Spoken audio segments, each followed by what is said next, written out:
day 6. Dahil after today, we will be leaving KK. So,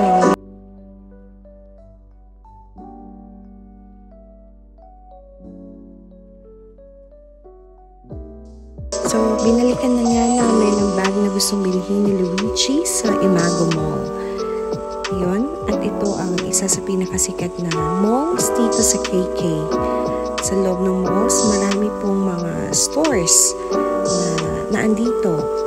And naglakad-lakad kami para balikan at tingnan kung nandun pa yung bag na gustong bilhin ni Luigi. Ayan nga. Napakarami rin pong mga turista na nakita namin at nakasalubong. Patunay na isang progresibong bansa ang Malaysia.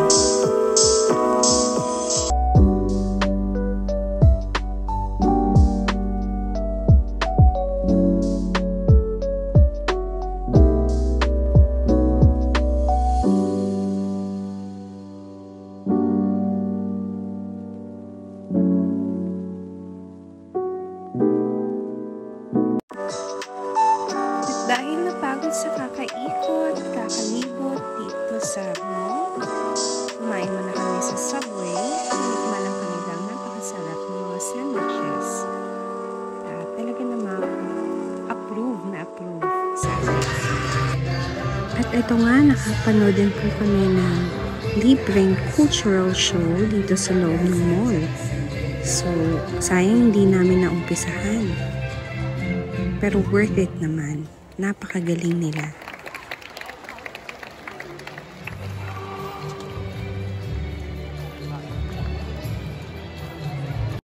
At yun nga, sinubukan din ni Luigi at ni Miko ang VR games sa loob ng mall. At tuwang-tuwa naman talaga si Luigi sa kanyang experience. Ganun din si Kuya. So, this cost 15 Malaysian ringgit for 5 minutes. At talagang sinulit talaga ng dalawa ang kanilang 15 ringgit. So, worth it naman yon. At ito nga, humirit pa yung isa. So, pinagbigyan naman natin si Bunso at talagang napakasaya ng dalawa. Ayan, sulit na sulit. Tapos na si Kuya. At yun, ang aming papa naman ay nagre-relax pala, nagpamasahe. Siyempre, pagod na pagod yan. Ngayon, relax na relax.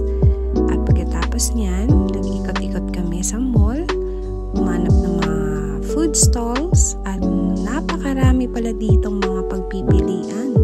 At hindi namin alam kung saan kami uupo.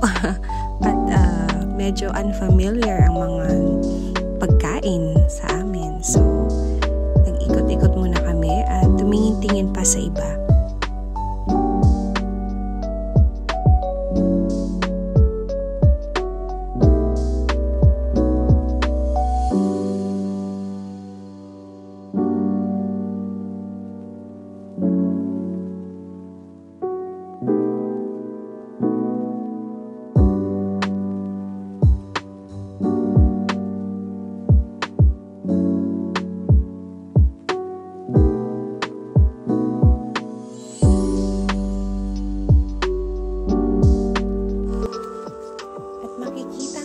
Sa ground floor, ang iba't ibang food stalls.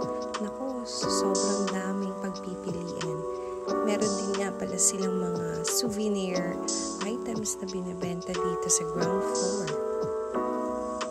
So, napasabak na naman sa lakaran ang mga bagets kahit pagod na pagod na.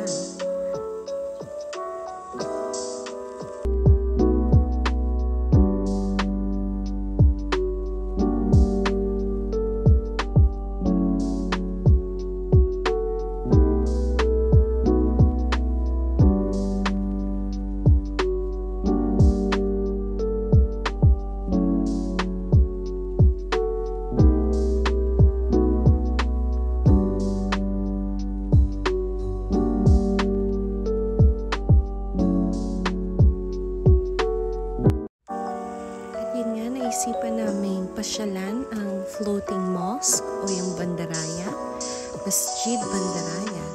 So 17 minutes away from where we are. Nag-grab po kami at hinanap ang lugar. At nandito na nga kami sa labas ng Masjid Pancaraya. Hindi po kami ay nakapasok dahil sila po ay sa kasalukuyan ay nagse-celebrate ng Ramadan. So off limits muna ang mga tourist. Pero pwede naman po sa labas magpa-picture. So kami po ay nag-picture taking na lang with the kids sa labas po ng mosque at nag-enjoy naman po kami at nag-feeling artista rin ako. O ayan, salamat naman at may kumuha ng picture namin. Ito rin, may picture din kami ng aking baby loves. At pagtapos niyan, umuwi na po kami sa hotel at nag-empake because we are leaving KK. So, we're on our way to the airport now. And lahat ng masasayang alaala ay babaunin namin pa uwi ng Pilipinas. At eto nga, nandito na kami sa KK Airport. At marami pa pong naganap na pangyayari after that. Pero kami po'y nagpapasalamat sa Panginoon sa kanyang pag-iingat sa aming pamilya. Hanggang kami po ay nakalipad na patungong Kuala Lumpur.